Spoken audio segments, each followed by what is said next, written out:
లలిత jewellers వారి double ధమాకా offer. అన్ని బంగారు నగలపై తరుగులో 1% తగ్గింపు. పాత బంగారు నగల ఎక్స్చేంజ్ పై గ్రాముకు 150 రూపాయలు అదనంగా పొందండి.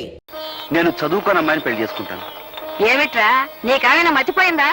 ఎంత చదువు చదివి పల్లెటూరు పిల్లని చేసుకుంటే నలుగురు నవ్విపోతారు. అది కాదు బామ్మ, ఇన్నాళ్ళు నువ్వు రెక్కలు ముక్కలు చేసి మమ్మల్ని పెంచావు. ఆ రాబోయే వదిన ఎలాగూ చదువుకున్న అమ్మాయి, నేను చదువుకున్న అమ్మాయినే పెళ్లి చేసుకుంటే పొరపాటు వాళ్ళిద్దరికి వంట వరకు తెలియదు అనుకో. అప్పుడు నువ్వు మా ఇద్దరితో పాటు వాళ్ళకి చాకరీ చేయాల్సి వస్తుంది. కనుక నేను వంట వరకు తెలిసిన అమ్మాయినే పెళ్లి చేసుకుంటాను.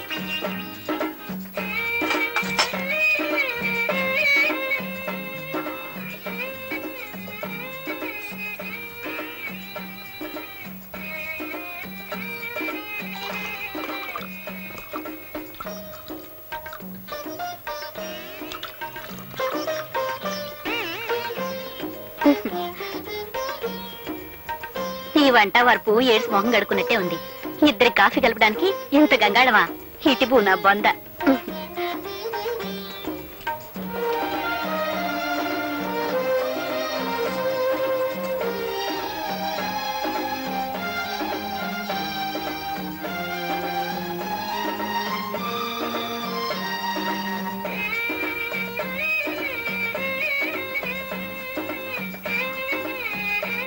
మా కట్న కానుకలు అక్కర్లేదు, అబ్బాయి పెళ్లి మాత్రం బాగా జరిపించాలి. ఓ ఘనంగా తప్పకుండా జరిపిస్తాం. చూడండి, పెళ్లి కూతురు వచ్చేలోగా అబ్బాయిని ఏమైనా అడగదలుచుకుంటే అడగండి. ఏం చదువుకున్నావు బాబు? అగ్రికల్చర్ బిఎస్సీ అండి. కొంత ఎంత బాగుందో విన్నవేరే సావిత్రి. నీ ఎత్తెంత బాబు? 5 అడుగులు 11.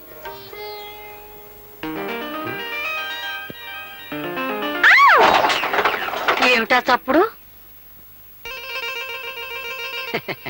అదిగోనమ్మా పెళ్లి కూతురు. పెళ్లి కూతురా? పెళ్లి కూతురు లక్షణంగా ఉంది.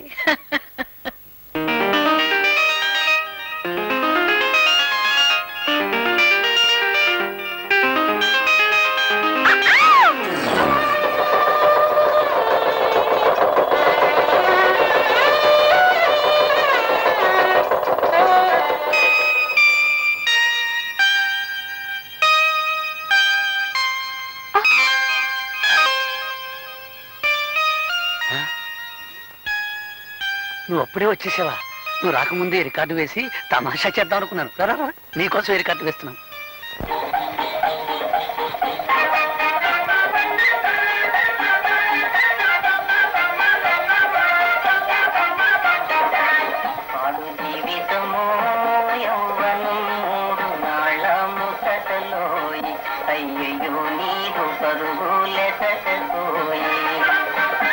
ఇప్పుడు ఈ పాట ఈ పాట నీకు నచ్చలేదా?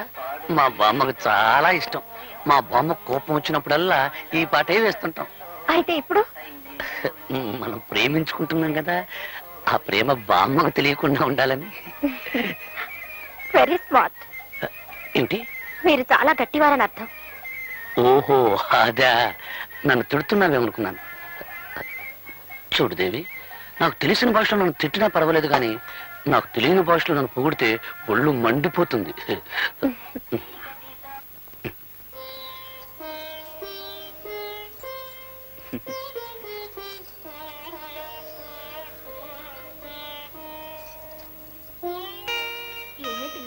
మీ ఆయన బాగా చదువుకున్నాడంటగా? అవును. నువ్వెంత అదృష్టవంతురాలువే. మీ ఆయనకు ఉద్యోగం వస్తుంది, నువ్వు పట్నం వెళ్తావు. నీదంతా రాజభోగమే తల్లి. ఏమండి, ఏమిటి? మనం పట్నం ఎప్పుడు వెళ్ళిపోతున్నావు? పట్నమా? అక్కడ మనకేం పని? మా ఊళ్ళో వాళ్ళంతా నువ్వు చదువుకున్న వాడిని పెళ్లి చేసుకుంటున్నావు, నేను చక్కా పట్నంలో కాపురం పెట్టేయచ్చు అన్నారు. అందుకని. ఓహో అలాగా. కానీ నేను చదివింది అగ్రికల్చర్ బిఎస్సీ. అంటే ఆ చదువు ఇక్కడ వ్యవసాయం చేయడానికే పనికొస్తుంది. ఏమండి, బిఎస్సీ అంటే ఎన్నో క్లాస్ అది? ఎన్నో క్లాస్ అంటే 15వ క్లాసు. అయితే ఇంకేమిటండి, 3వ క్లాస్ చదివిన మా శకుంతలే పట్నంలో పెద్ద ఆఫీసర్ ఉద్యోగం చేస్తుంది. మీరు 15 క్లాసులు చదివారు కదా, మీకు ఇంకా పెద్ద ఉద్యోగం వస్తుంది. నీ లెక్క ప్రకారం 3వ క్లాస్ చదివిన దానికి పెద్ద ఆఫీస్ ఉద్యోగం వస్తే నేను పెద్ద చదువు చదివాను కదా, అందుకని రోడ్డు మీద పులుకులు బజ్జీలు వేసుకుని బతకాలన్నమాట. ఛీ, వాడు. నేననేది చూడలే, నేను ఒక విషయం చెప్పనా? నాకు వ్యవసాయం చేయడం అంటే ఇష్టం. అది నా వృత్తి. పైగా ఇక మాకు బోర్డు భూములు ఉన్నాయి. ఓహో అలాగా. ఉమ్. మ్మ్.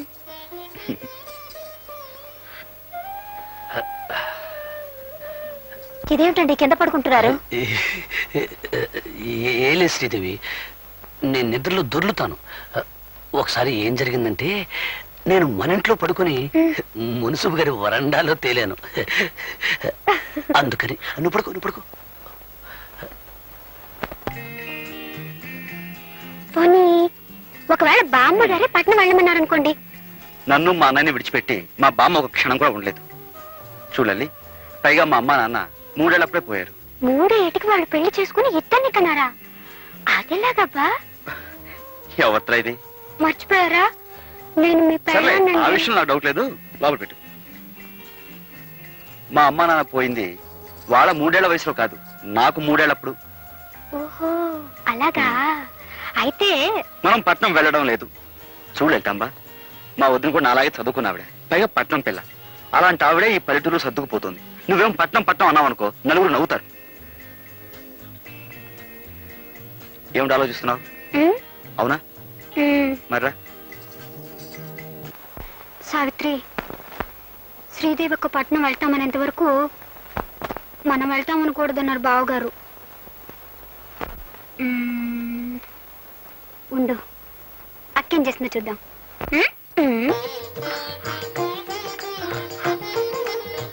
దేవి, ఏడుస్తున్నావు ఎందుకు? ఆ, మిమ్మల్ని కట్టుకున్నందుకు. చూడండి, మా ఇంట్లో నేను ఒక్కరోజు కూడా వంట చేసింది లేదు, కనీసం పొయ్యి కూడా వెలిగించలేదండి. నువ్వు మందుల షాప్ లో డబ్బు సంచి పోగొట్టుకున్నప్పుడే అనుకున్నాను నువ్వు చాలా సుకుమారివని. మీరు ఆ రౌడీని పట్టుకొని చెక్కేస్తుంటే నేను కూడా అనుకున్నాను ఏ హోటల్లోనో కుక్ అయి ఉంటారని. కుక్క అంటే? వంటవాడని. ఓహో, నన్ను తిడుతున్నావేమో అనుకున్నాను. మొగుడంటే నీకెంత ప్రేమే. ఏమిట్రా, ఏం జరిగింది? ఏం లేదు బామ్మ, ఈ సుకుమారి ఉల్లిపాయలు తరగటానికి బదులు చెయ్యి కోసుకుంది పాపం. అయ్యయ్యో, వంటింట్లో ఇదంతా సహజం రా. నువ్వులేమ్మా, నేను చేస్తాలే. నువ్వు ఉండు బామ్మ, ఇన్నాళ్ళు మాకు వంట వండి పెట్టింది చాలు గానీ కోడలు వచ్చా కూడా నువ్వు చేయడం ఏమిటి? నువ్వు పద. పర్వాలేదులేరా, చిన్న పిల్ల. నువ్వులేమ్మల్లే. నువ్వు పదవే, తను చేసుకుంటుంది. ఉండరా. నువ్వు పద, పద. ఉండరా, అబ్బా, తొయ్యి బాగా పడిపోతాను. పద. అక్క ఏంటి లే లే, మనం తాళి కట్టించుకున్నందుకు ఇక్కడైతే ఎగతాళే మిగులుతుంది. అదే పట్నంలో అయితే పొయ్యి ఉండదు, పొగుండదు, పిడకలుండవు, అన్నిటికీ స్విచ్లే కదక్క.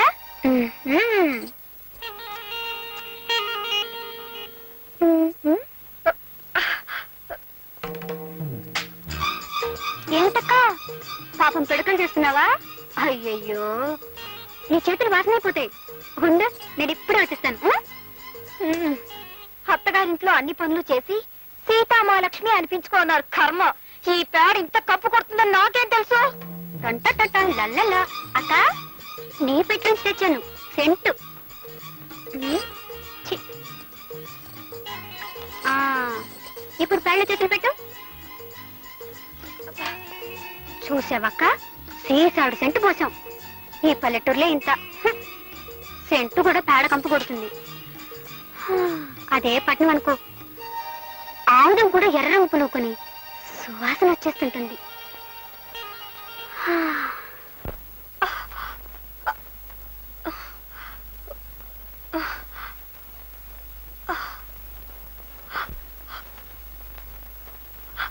అయ్యయ్యో, ఎర్రగా ఎలా కందిపోయాయో.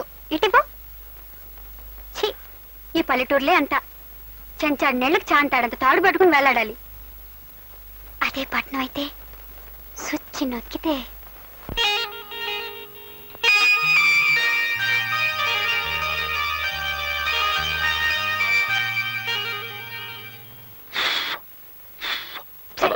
మీరు 1000 చెప్పండి, 1,00,000 చెప్పండి, మనం పట్నం వెళ్ళిపోదామండి. ఏమండి?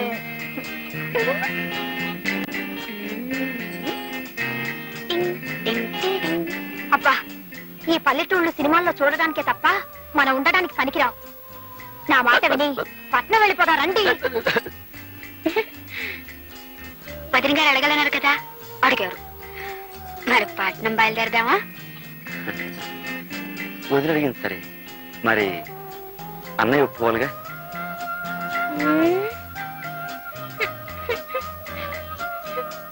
అది కాదు దేవి, పట్నంలో నేనేం చేయగలను చెప్పు? సిమెంట్ రోడ్డు మీద బరిలు మేపనా, తారు రోడ్డు మీద ధాన్యం పండించనా? Don't be stupid. అంటే తెలివి తక్కువ వాజమలా మాట్లాడకండి అన్నాను. ఓహోహో, తిట్టేమో అనుకున్నాను. చూడండి, ఉం. నేను చదువుకున్నదాన్ని. ఉమ్, నాకేదో ఒక ఉద్యోగం దొరకపోదు. మ్హూ. నేను సంపాదిస్తానంటున్నాను కదా. మరి నేను మీరు ఇంట్లో ఉండి వంట చేస్తూ ఉండండి. గొప్పగా చెప్పావు దేవి. పంట పండించే రైతును కాదు, వండి వడ్డించే వంటవాణ్ణి చేసుకోవాల్సింది నువ్వు. అది కాదండి. తెలివి తక్కువ వాద్యంలా మాట్లాడుకు. వచ్చే జన్మలో అయినా పట్టణంలో పుట్టాలని దేవుని ముక్కం.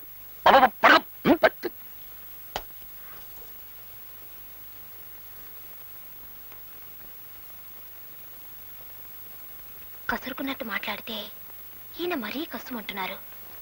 మీరే దేవుడని చెప్పి బ్రతిమాలితే.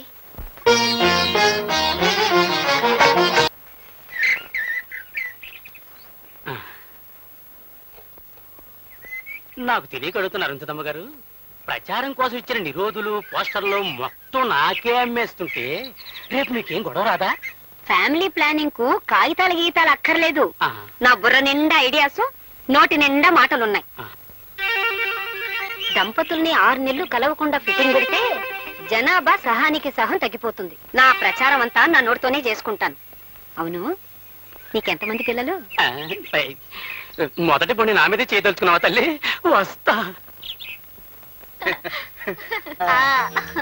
మళ్ళీ ఏమిటి వీళ్ళ సరసం చూస్తే చాలా అర్జెంటుగా పిల్లల్ని కనేలా కనపడుతున్నారేమిటి? ఉండు, వీళ్ళ పని చెప్తా. ఇదిగో ఇలారా.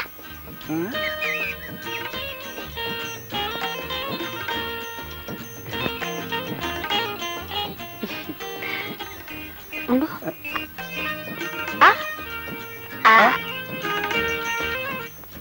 చూడు, నేను చెప్పింది మీ ఆవిడతో చెప్పకే. నేను చెప్పింది మీ ఆవిడతో చెప్పకే.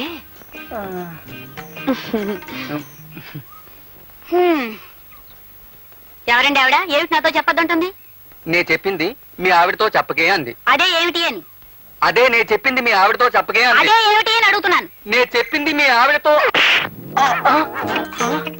నేను కొట్టినట్టు కూడా చెప్పుకో. ఎవరితో చెప్పుకుంటావా? ఒసే, నువ్వు నా పెళ్ళానివే. అదే ఆవిడ నీతో చెప్పిందే.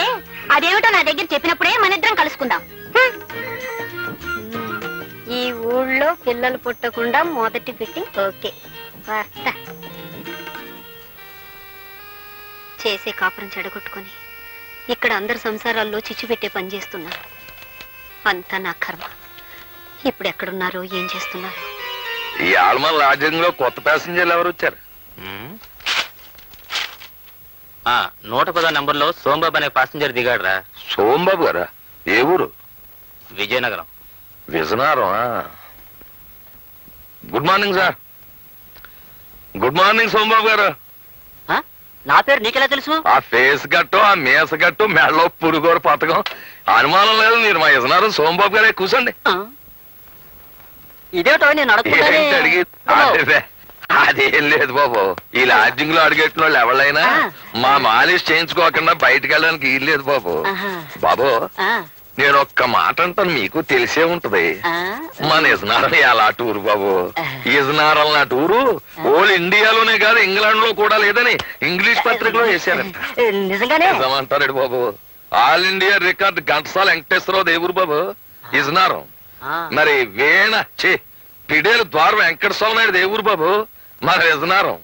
ఆల్ వరల్డ్ ఛాంపియన్ కోడి రామూర్తి బాబుది ఏ ఊరు బాబు? ఇజనారం. ఆయనది ఇజనారమే, మనది ఇజనారమే. అబ్బా ఆపోయా, నాది విజయనగరం వరకు తెగ పౌడేస్తున్నావు. నాది విశాఖపట్నం. అమ్మా, దెబ్బ తినిపించావు బాబు.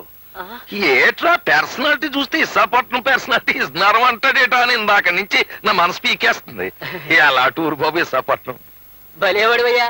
మరి ఇందాక నుంచి విజయనగరం అన్నావు. అన్నానంటే పుట్టడం అంటే అక్కడ పుట్టాను కానీ ఇజ్జు నేర్చుకున్నదంతా విశాఖపట్నం బాబు. ఆహా. నేనే కాదు ఘంటసాల వెంకటేశ్వరరావు గారు కూడా ఆ. కీర్తనలంటే ఇజనారంలో నేర్చుకున్నారు తప్ప కచేరీలన్నీ విశాఖపట్నాన్ని చేశారు. ఆ. కోడి రామూర్తి గారు కూడా దండీలంటే ఇజనారాన్ని తీశారు కానీ కుస్తీలన్నీ విశాఖపట్నాన్ని కొట్టారు బాబు. పంచాయతీ బోర్డు ప్రెసిడెంట్లో జిల్లా పరిషత్ చైర్మన్ ఎంత గొప్పడో మిగతా ఊళ్ళ కంటే విశాఖపట్నం అంత గొప్పది. అమ్మ బాబు భలే ఉందయ్యా. అమ్మా అబ్బా నీ మాలిష్ కంటే నీ మాటలే బాగున్నాయో. చిచి ఇదిగో ఏంటి కర్ణుడు పుట్టిన ఊళ్ళో పుట్టి రూపాయి ఇస్తారా? ఏంటి కర్ణుడు విశాఖపట్నంలో పుట్టాడా? ఏం తమకు బెలరా? ఆ? కర్ణుడు విశాఖపట్నంలో పుట్టకపోతే ఆ ఫైటింగ్ ఎక్కడి నుంచి వస్తుంది? ఆ డొనేషన్ దానాలు ఎక్కడి నుంచి వస్తాయండి? ఏమో గాని ఇది చెప్పి నన్ను కర్ణుడు చేసేసా. ఇదిగో ఆ, ఆ?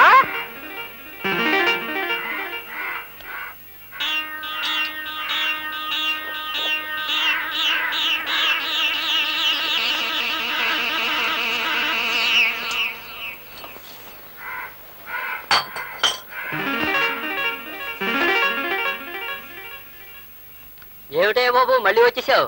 మళ్ళీ రావడం ఏంట్రా బక్కనవడక? ఏంటి నన్ను తిడుతున్నావా? తిట్టడం ఏంట్రా నిన్ను బొట్టు చెత్త కొట్టియాలా? చెరుగ్గళ్ళ పెర్సనట్. అవును కర్ణుడిది విశాఖపట్నం. నువ్వే కదే బాబు అన్నావు. రేయ్ కర్ణుడు పుట్టింది పెరిగింది చదివింది కాకినాడలో. ఆ, ది గ్రేట్ ఎస్వి రంగారావుది ఆ, కాకినాడ. ఆ, కామెడీ కింగ్ జంబలకర పంబ రేహలం వెంకటరామయ్య కాకినాడ. ఆ. మరి ఆయన గురువు శాలంజీ సుబ్బిశెట్టి గండుకోట జోగినాథం కాకినాడ. ఆ. మాలిష్ ప్రొఫెసర్ కొండలరావు వాడేవాడు? నేను. అయ్ బాబోయ్. నాది కాకినాడే. ఆ. అని చాలా కాకినాడ అంటే కబడ్దార్. అలాగే నా దగ్గర డబ్బులు తీసుకుని ఆ డబ్బులతో తాగి నన్నే తిడుతున్నావా? అది మన పాలసీ. ఆ? నేను ఎవరి దగ్గర డబ్బులతో తాగి ఎవరినో తిట్టను. ఎవరి డబ్బులతో తాగుతాను ఆన్నే తిడతాను. ఆ. నా పెళ్ళని డబ్బులు ఇస్తే తాగి నా పెళ్ళాన్నే తిడతాను తప్ప ఇంకొకళ్ళని తిట్టను. అవునరే ఏంటి నీ పర్సనాలిటీ నేను మాలిష్ చెయ్యాలా? ఆ. నా ఉడక 3వ నంబర్ నొక్కాను అంటే కుడిచేయి అవుట్. ఆ? 4వ నంబర్ నొక్కాను అంటే నడుము. అమ్మా! 5వ నంబర్ నొక్కాను అంటే అంతే సంగతి. అవునరే కాకినాడకి జయ్యాను. ఎందుకు? అమ్మా! అమ్మా! కాకినాడకి కాకినాడకి జై! కాకినాడకి జై! కాకినాడకి జై! కాకినాడ కబడ్దార్. జై! కాకినాడకి జై. ఏంటమ్మా ఇది? మీ ఆయన రోజు తాగేసి మా హోటల్లో గొడవ చేస్తుంటే మా హోటల్ పరువేం కావాలి, మీ పరువేం కావాలి?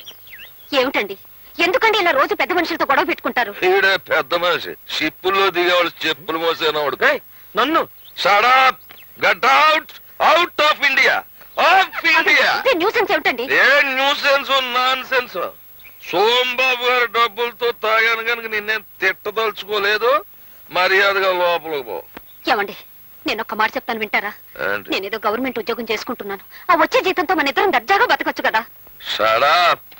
నా అంత మనిషిని ఆడదాని పోషణలో బతకడమా? బీడీలకి మందుకి నిన్ను డబ్బులు అడగడం చిచ్చి. నేను ఒక్కడి చెబుతా నేను. నీ ఉద్యోగం అంటే నీకెంత గర్వమో నా వృత్తి అంటే నాకు అంతే ఇలా గర్వం. రోజు అంటున్నారని నేను భరిస్తున్నాను. ఇలా వీధులను పరువు తీస్తుంటే ఇంకొక క్షణం కూడా సహించను. సైన్స్ ఏం చేస్తావా? ఎడాకులు ఇస్తావా? చెప్పు ఎడాకులు ఇస్తావా? ఇరాకలేం కర్మ. మిమ్మల్ని వదిలిపెట్టి దూరంగా వెళ్ళిపోతాను. వెళ్ళిపో. Get out out of India of India. ఉద్యోగం చేసుకునే ఆడదాన్ని కట్టుకోవడమే నేను చేసిన తప్పు. వెళ్ళిపో. వెళ్ళిపోయే ఆడదాన్ని నేను ఆపరు. Out out of India of India.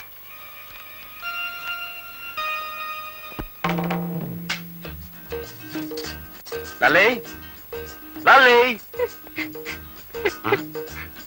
ఏం లలితాంబా చెట్టు కింద సీతాదేవిలా ఆ మూలం కూర్చొని ఏడుస్తున్నావు? ఏమైంది? మీలాంటి వాడిని కట్టుకున్నందుకు నా ఏడుపు నేను ఏడుస్తున్నాను. ఆహా, మరి నిన్ను పెళ్లి చేసినందుకు నేను ఎక్కడికి పోయి ఏడవాలంట? ఈ గదిలో ఇంకా 3 మూలలున్నాయిగా, ఏదో ఒక మూలకు పోయి ఏడవండి. ఎవరిసరా ఇది? మర్చిపోయారా? నేను మీ పెళ్ళాన్ని. సర్లే అదొక్క తెలుసు. నువ్వు ఇలా పట్నం పట్నం ఏడిపించుకు తింటావని తెలుసుంటే అసలు నేను చేసుకునేవాడే కాను. 100 మంది పైగా చదువుకున్న అమ్మాయిలు నన్ను పెళ్లి చేసుకోండి నా వెంటబడి తిరిగారు. వాళ్ళలో ఏ ఒక్కరిని పెళ్లి చేసుకున్నా ఈ పాటికి హాయిగా ఉండేవాడిని. నా కర్మ నిన్ను పెళ్లి చేసుకున్నాను. మీరు ఇలా పల్లెటూళ్ళు ఉంచుతారని తెలుసుంటే నేను కూడా మిమ్మల్ని చేసుకునేదాన్ని కాదు. నాకు 101 సంబంధాలు వచ్చాయి. అందులో పెద్ద మీసం ఉన్న వాడిని చూసి చేసుకునేదాన్ని. Country brute. ఏంటంటే ఎటన్నా? మిమ్మల్ని కంట్రీ బ్రూట్ అన్నాను. అంటే పల్లెటూరి బయట అని అర్థం. ఓహో, నన్ను తిట్టావేమో అనుకున్నాను. అవును, నేను పల్లెటూరు బయటనైతే నువ్వు చదువుకున్న బయటవా? కరెక్ట్, నేను చదువుకున్న బయటని ఒప్పుకుంటున్నాను. ఇదిగో మన తగు రేపటి వాయిదా వేద్దాం. కమాన్, లెట్స్ గో టు బెడ్. మీరేమన్నా మీకు పర్మిషన్ అనుకున్నారా? ఆకలైతే మీకు వండి వడ్డించడానికి, అవసరమైతే మీ పక్కలకు రావడానికి. పది మనిషిని పక్కలకు రమ్మంటే పళ్ళు రాలగొడుతుంది. రాళ్ళు కొడితే రాళ్ళు కొట్టండి, కావాలంటే మళ్ళీ కట్టించుకుంటాను. కానీ నేను మాత్రం ఇక్కడ పడుకోను. నేను బయటికి వెళ్ళి పడుకుంటాను. నువ్వు బయట పడుకుంటే బామ్మకి గొడవంతా తెలిసిపోతుంది. నా మాటలే. మీరు నా మాట విన్నప్పుడు నేను మాత్రం మీ మాట ఎందుకు వినాలి? అవును శ్రీదేవి, కాదు, నువ్వు ఇక్కడే పడుకో, నేను బయటికి వెళ్ళి పడుకుంటాను. ఇదిగో, నీకు మనసు మార్చుకునే ఉద్దేశం ఉంటే ఇప్పుడే మార్చుకో. నేను బయటికి వెళ్ళి నిద్రపోయిన తర్వాత నువ్వు పిలిచినా రాను. వెళ్ళనా? వెళ్ళిపోతున్నాను, నిజంగానే వెళ్ళిపోతున్నాను. మనసు మార్చుకున్నావా? ముందు మీరు బయటకు వెళ్తారా లేదా?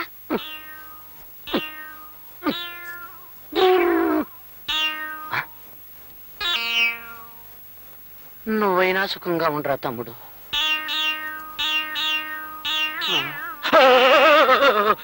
నువ్వరా తమ్ముడు?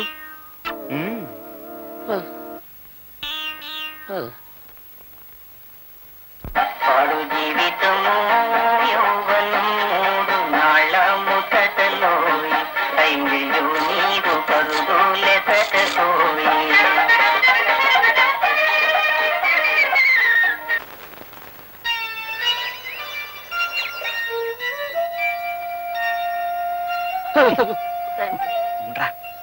త్వరలో నేను మునిమనవలను ఎత్తుకునేలాగా చేయతండి.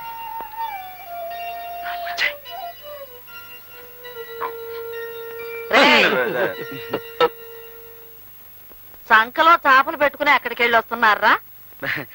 అదే, ఈ తలగ నిండా చీమలు, దోమలు, ఏనుగులు కాదు, ఈగలు ఉంటే వాటిని దులపడానికి ఏట్లోకి వెళ్ళాం బామ్మ. అవునవును. ఈగల్ని దోమల్ని దులపటానికి ఏటోకి వెళ్ళారా? అవును, కొత్త దిండులో ఇన్ని జంతువులన్నీ ఎక్కడేరా? ఉండవని అక్కడికి వెళ్ళాక తెలిసింది. అది తెలిసినవన్నీ వచ్చేసాం. అవునవును. ఒరే, నా మనవాళ్ళు అబద్ధాలు కూడా చెప్పగలరని నాకు ఇప్పుడు తెలిసింది. ఇంట్లో పెళ్ళాలను వదిలేసి మీరెళ్ళి వీధిలో పడుకుంటే ఊరు ఓడ చెవులు కొరుక్కుంటారా? నా పెళ్ళైన కొత్తలో మీ తాతగారు ఏడాది వరకు కాళ్ళకి చెప్పులు వేసుకుని వీధి గుమ్మం దాడితే ఒట్టు. బామ్మ, నిజం చెప్పేస్తాను బామ్మ. రేయ్, నువ్వు ఉండరా బామ్మ. అసలు సంగతి ఏమిటంటే, మా పెళ్లిళ్ళు గాని సవ్యంగా జరిగితే 3 శుక్రవారాలు గుళ్ళో పడుకుంటావని దేవుడికి మొక్కున్నాం బామ్మ. ఏరా, మరి ఆ మొక్కు సంగతి చెప్పవేరా అయ్యా? ఇప్పుడేగా తెలిసింది. అంతేకాదు బామ్మ, రాత్రంతా ఉపవాసం కూడా ఉన్నాం. మా నాయనే ఉపవాసం చేశారా? నేను మీ ఇద్దరికి మీ తాతగారు మొండితనం వచ్చింది అనుకుంటున్నానే కాని నా భక్తి కూడా అబ్బింది అనుకోవట్లేదురా నాయన. బామ్మే, బామ్మ నన్ను కూడా. ఇదిగో అమ్మాయిలు, నా మనవలు రాత్రి అంతా ఉపవాసం ఉన్నారంటే కాస్త పలహారాలు ఏర్పాటు చేయండి. వెళ్ళండి రా నాయన, బామ్మే, మా బామ్మే. పదమ్మ. మనం ఏం చేసినా కనీసం నల్లి కుట్టినంత కూడా బాధపడడం లేదు. వీళ్ళతో మనం వెళ్ళాక మరి కొంచెం డోస్ ఇస్తే వాళ్ళు దారికి రావచ్చు. కానీ బామ్మగారు బాధపడతారని ఆలోచిస్తున్నానే. ఏం సావిత్రి, నాకేనా? అబ్బో అబ్బో, ఎంత బాగుందో. నీదేనాక? నాదే, కానీ ఇది ఊళ్ళో వేసుకోవాలంటే సిగ్గేసి దాచేశాను. ఎందుకు సిగ్గు? బట్టలు వేసుకోకపోతే సిగ్గుపడాలి గాని. పని నేను వేసుకోనా? వేసుకో. అమ్మా లలిత, వెళ్ళి నీళ్లు తీసుకురా. వెళ్తున్నాను బామ్మా.